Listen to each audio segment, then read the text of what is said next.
আসসালামু আলাইকুম, স্বাগতম যমুনা টেলিভিশনের বিশেষ সংবাদ বিশ্লেষণে। আজকের প্রতিবেদনে আমরা আলোচনা করব দেশের লক্ষ লক্ষ সরকারি কর্মকর্তা এবং কর্মচারীদের ভাগ্য নির্ধারণী একটি অত্যন্ত গুরুত্বপূর্ণ এবং সংবেদনশীল বিষয় নিয়ে। নবম জাতীয় বেতন স্কেল বাস্তবায়ন নিয়ে যে অভূতপূর্ব অনিশ্চয়তা এবং জটিল পরিস্থিতি সৃষ্টি হয়েছে তা এখন শুধুমাত্র একটি প্রশাসনিক বিষয় নয়, বরং একটি জাতীয় সংকট হিসেবে রূপ নিয়েছে। অর্থ মন্ত্রণালয়ের সর্বশেষ বক্তব্য এবং সরকারি সূত্র থেকে প্রাপ্ত তথ্য বিশ্লেষণ করলে এটি স্পষ্ট হয়ে উঠছে যে বর্তমান অন্তর্বর্তীকালীন সরকারের মেয়াদে এই বেতন কাঠামো বাস্তবায়নের সম্ভাবনা প্রায় শূন্য।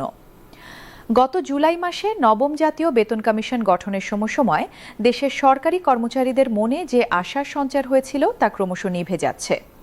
কমিশনকে 6 মাসের সময়সীমা দেওয়া হয়েছিল, কিন্তু সেই সময়সীমা অতিক্রান্ত হওয়ার পরেও চূড়ান্ত প্রতিবেদন জমা হয়নি। সূত্র জানাচ্ছে জানুয়ারির দ্বিতীয় সপ্তাহে হয়তো প্রতিবেদন জমা পড়তে পারে। অর্থ উপদেষ্টা ডক্টর সালাহউদ্দিন আহমেদ বারবার স্পষ্ট করে জানিয়েছেন যে নতুন বেতন কাঠামোর মতো সুদূর প্রসারী এবং ব্যাপক আর্থিক প্রভাব সম্পন্ন সিদ্ধান্ত গ্রহণের দায়িত্ব এটি নির্বাচিত সরকারের হাতেই থাকা উচিত।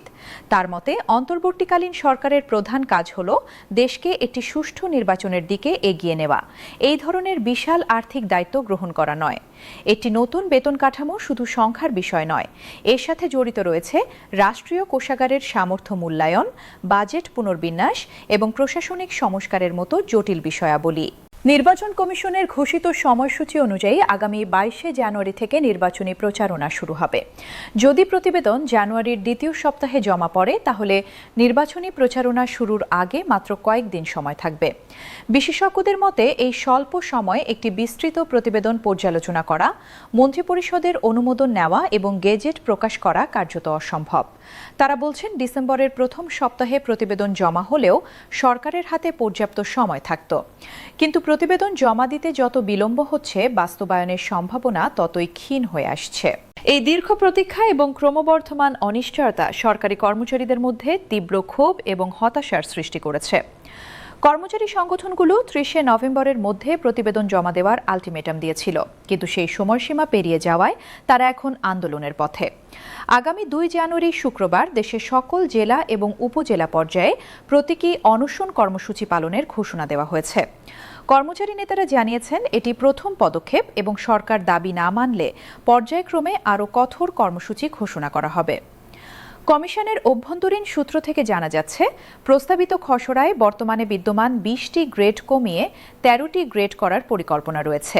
এটি একটি বড় ধরনের কাঠামোগত সংস্কার হবে। তবে এই পরিবর্তন চূড়ান্ত করতে কমিশনের আরও কয়েকটি গুরুত্বপূর্ণ বৈঠক প্রয়োজন। সংশ্লিষ্ট সূত্র জানাচ্ছে পূর্ণাঙ্গ কমিটির অন্তত 3টি সভা এখনও বাকি রয়েছে। তবে এই তথ্য কতটা সঠিক তা নিয়ে প্রশ্ন রয়েছে, কারণ কমিশন এখনও আনুষ্ঠানিকভাবে কোনো তথ্য প্রকাশ করেনি।